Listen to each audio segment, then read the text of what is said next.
Hello, everybody. I'm Paul Beckwith.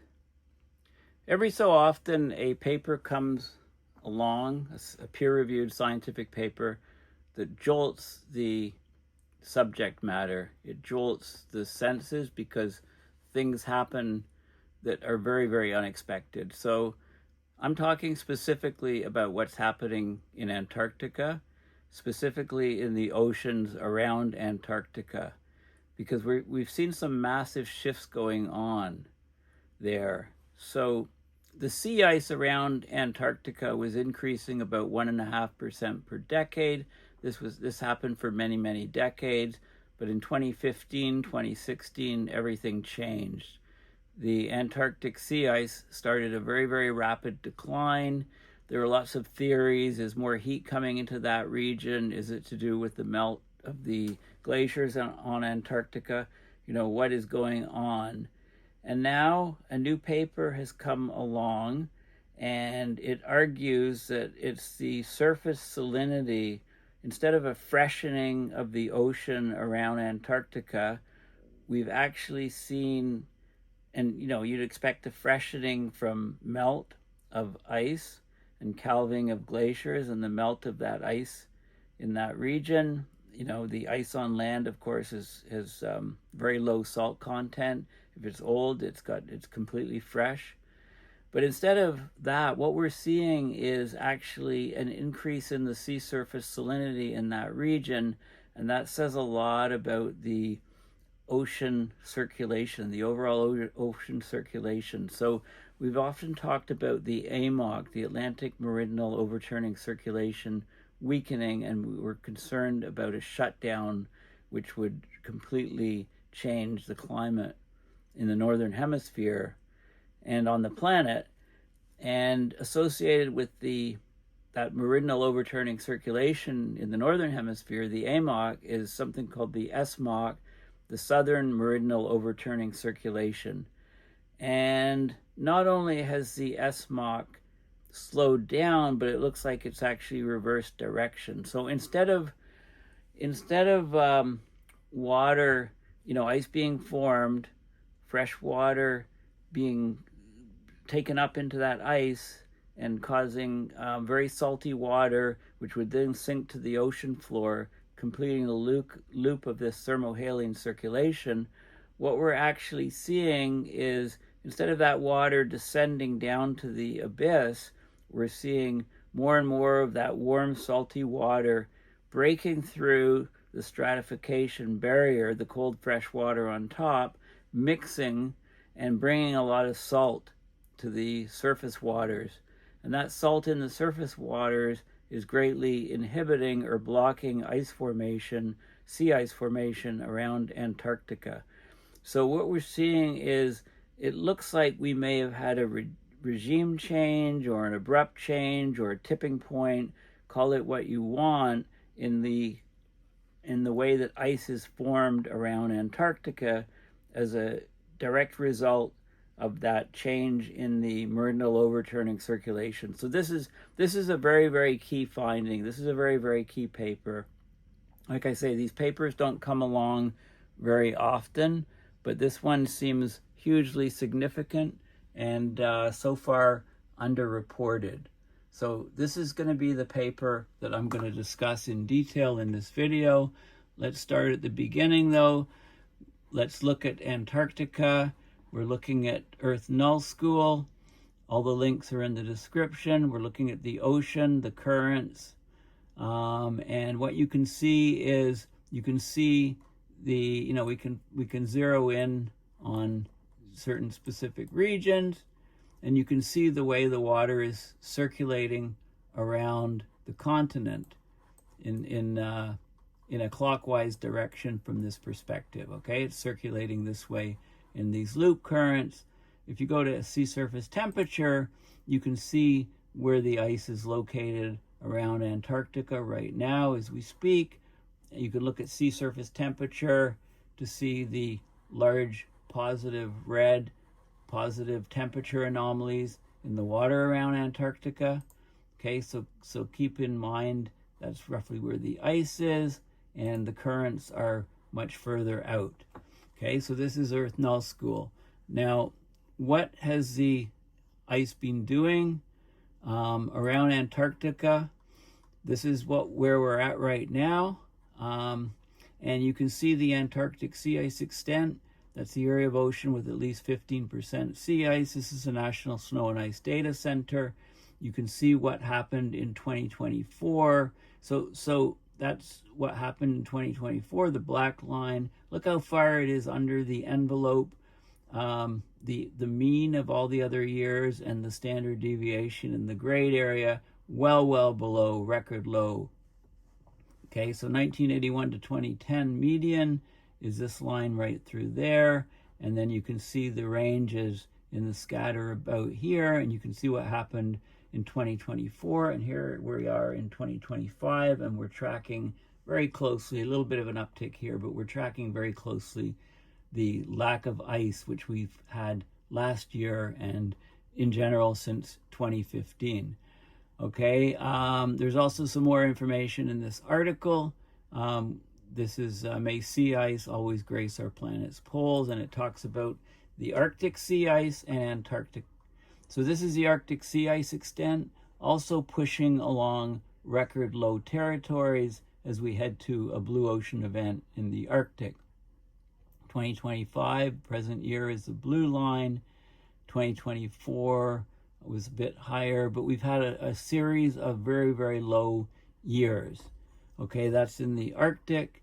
Very warm temperatures. This is the average monthly Arctic sea ice extent for May, and you can see how the trend is very sharply downwards.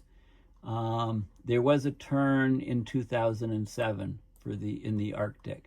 So you could follow here, you can do the curve of the sea ice extent in the Arctic in September, and you can see how the drop is here. But if you do a change point analysis looking for abrupt change, this is the line here. Something happened here in 2007, and you can fit a line through the years since, and so you get this. There's a break point here, an abrupt change, okay, in the sea ice. Now in Antarctica, this is the situation here, and you can see.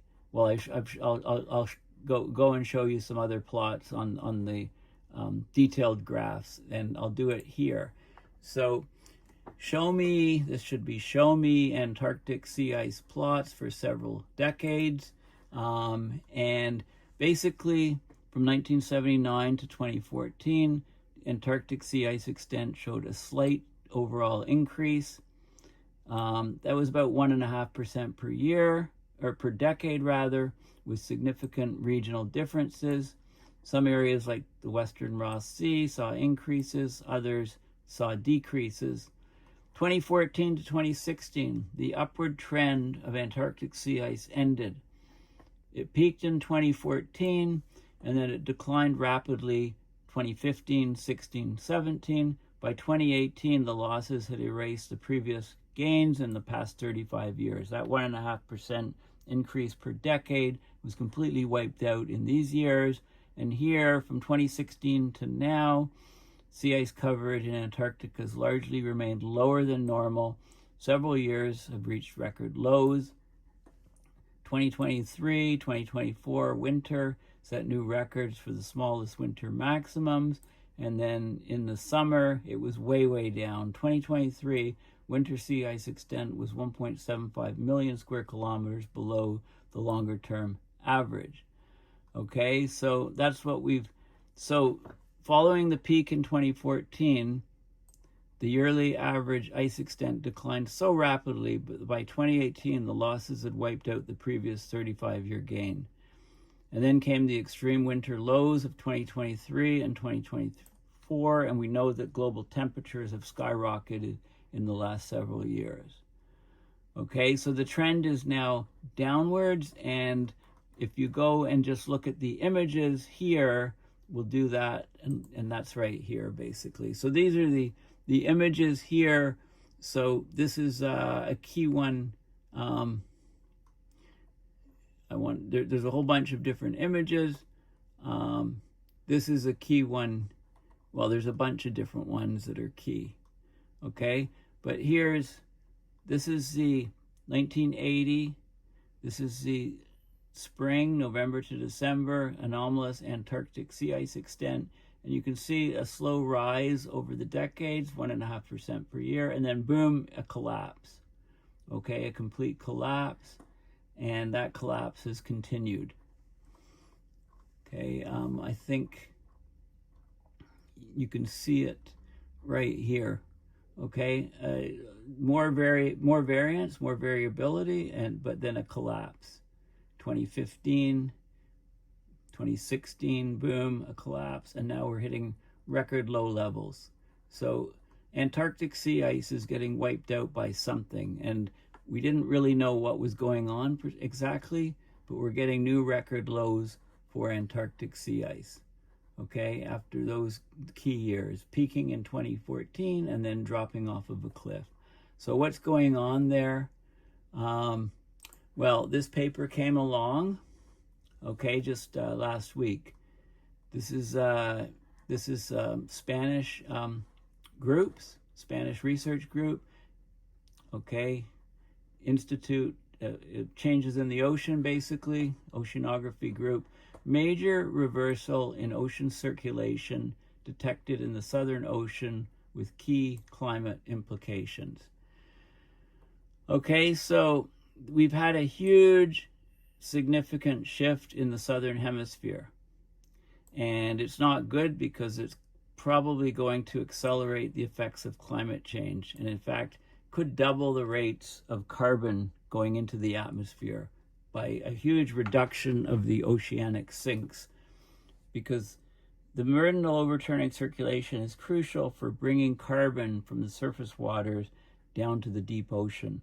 So with an SMOC, Southern Meridional Overturning Circulation, reversing, actually bringing up water from below, then it can release that carbon that's been stored for a long time at depth and feed it back into the atmosphere.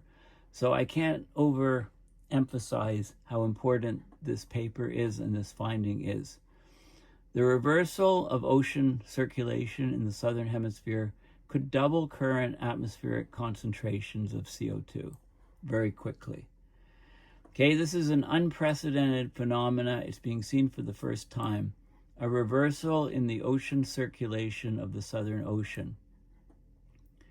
Okay, so it's just been published in PNAS, the journal, and it's funded by the European Space Agency, so this work is going to continue. You know, anything funded by in the US, well, who knows what's going to happen to it. So the study's main finding is both surprising and alarming.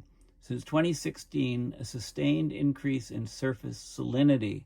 The water is saltier in the surface layers around Antarctica. Very robust and strong finding, and completely unexpected to most climate scientists.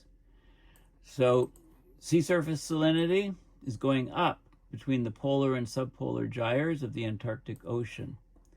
This change in water composition suggests that the deep ocean circulation in the Southern Hemisphere, known as the SMOC, is not only being altered, but it's reversed. Okay, we're worried about reductions of the AMOC. In the Southern Hemisphere, instead of reducing the SMOC, it changes direction, it reverses. It brings water up to the surface instead of water down to the depths. So instead of sinking into the depths, surface water is being replaced by deep water masses rising to the surface. They're bringing with them heat and carbon dioxide that's been trapped for centuries or even longer. So we're witnessing today a true reversal of ocean circulation in the Southern Hemisphere, something we've never seen before. While the world is debating the potential collapse of the AMOC in the North Atlantic, we're seeing that the SMOC's not just weakening, but has reversed. It says this could, I would change the could to will, have unprecedented global climate impacts. And the consequences of this reversal are already becoming visible. The upwelling of deep, warm, CO2-rich waters is believed to be driving the accelerated melting of sea ice in the Southern Ocean. Okay, so the heat is coming up and it's preventing formation of new sea ice forming in the winter in around Antarctica in the Southern Ocean. Also, the upwelling is bringing up salt. So it's no longer fresh at the surface, it's salty at the surface, and it's much harder to form sea ice if the water is saltier. So in the long term, doesn't define what that is, this process could double current atmospheric CO2 concentrations by releasing carbon that's been stored in the deep ocean for centuries. So not only is the sink failing, but the sink is turning into a source of CO2 to the atmosphere. This has catastrophic consequences for global climate. And there's been key technical breakthroughs in the satellite ocean observation. Until now, the Southern Ocean region's been virtually inaccessible to satellites due to its low temperatures and the complex, ever-changing dynamics of sea ice. So there's a new data processing technique for the European satellite monitoring Southern Meridional Overturning Circulation. So it allows them to obtain surface salinity data with much higher resolution, much better accuracy and quality. So therefore their findings show that this provides now a coherent explanation for the rapid Antarctic sea ice loss that's puzzled the scientific community, the loss since 2015. So it's a key piece of the climate change puzzle, but it redefines the role of the Southern Ocean in the global climate system. The SMOC plays an essential role in regulating the planet's heat and carbon. The disruption of the SMOC is like disrupting the AMOC. This disruption, and they're tied together, so the disruption of the SMOC will eventually trigger cascading effects on other circulation systems like the AMOC, and then that will affect Europe and other regions in the Northern Hemisphere. So they're putting money into this to further study it. There's 2 European Space Agency funded projects. Arctic Flow is focused on the study of fresh water and density fluxes in the Arctic Ocean. And there's a climate change initiative, CCI-OSHF, Ocean Surface Heat Flux, that's analyzing heat flux at the ocean's surface. Okay, so the planet's sending us increasingly clear signals that we're crossing critical thresholds. In this case, it's done so from a remote corner of the world that's very difficult to monitor, the Southern Ocean. Okay, so we're now seeing what we couldn't see before. Okay, so this is, this came out just July 1st, 2025, so just a week or less than a week ago. Okay, so again, we're seeing a major reversal in the ocean circulation detected in the Southern Ocean, so the SMOC is not just slowed down, but it's reversed direction, which is even worse. Okay, so let's look at this key paper. Rising surface salinity and declining sea ice, a new Southern Ocean state revealed by satellites. Okay, so for decades, the surface of the polar Southern Ocean, so that's south of 50 degrees south, it's been freshening, right? We expected it to freshen, and that's what it did because of the warming climate, more melt of ice on the continent, more calving, and more fresh water injected into the ocean, so a freshening of the ocean. This freshening that's been occurring, it enhanced the upper ocean stratification, the stratification into layers. It reduced the upward transport of subsurface heat and also the salt and the carbon that was stored in the ocean. Okay, so that contributed to this 1.5% increase in sea ice per decade. It also limited the formation of these open ocean gaps or polynyas. Using satellite observations, they've now seen a marked increase in surface salinity across the circumpolar Southern Ocean since 2015. This shift has weakened the upper ocean stratification, is coinciding with a dramatic decline in Antarctic sea ice coverage. So less sea ice because the stratification is broken. It's no longer fresh water that can easily freeze into sea ice. It's salty water, which is much more difficult to freeze, and also the heat coming up from below is preventing it from freezing. We're also seeing these polynyas or big holes, big gaps in the sea ice where the sea ice isn't forming. So rising salinity facilitated the reemergence of something called the Maud-Rise polynya in the Weddell Sea. We haven't seen this since the mid-1970s. Satellites are now monitoring it in real time, providing essential evidence of the Southern Ocean's transition towards persistently reduced sea ice coverage and therefore greater melt of the Antarctic sea ice. Okay, so the surface of the polar Southern Ocean's been freshening since the early 80s, and that's coincided with an expansion of Antarctic sea ice. That happened from the early 80s all the way to 2015. This trend reversed abruptly after 2015, coinciding with a record low sea ice extent in late 2016. Since then, sea ice around Antarctica has remained at low levels, multiple record minima in both summer and winter. During the period of extensive sea ice coverage in the middle of the winter, we're getting large open ocean polynyas. They were absent from the 80s to 2015, but they've reemerged. The Maud-Rise polynya in the Weddell Sea reemerged in 2016 and 2017.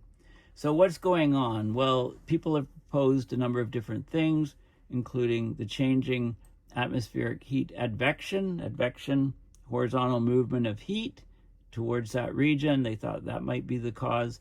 Wind patterns, upper ocean warming.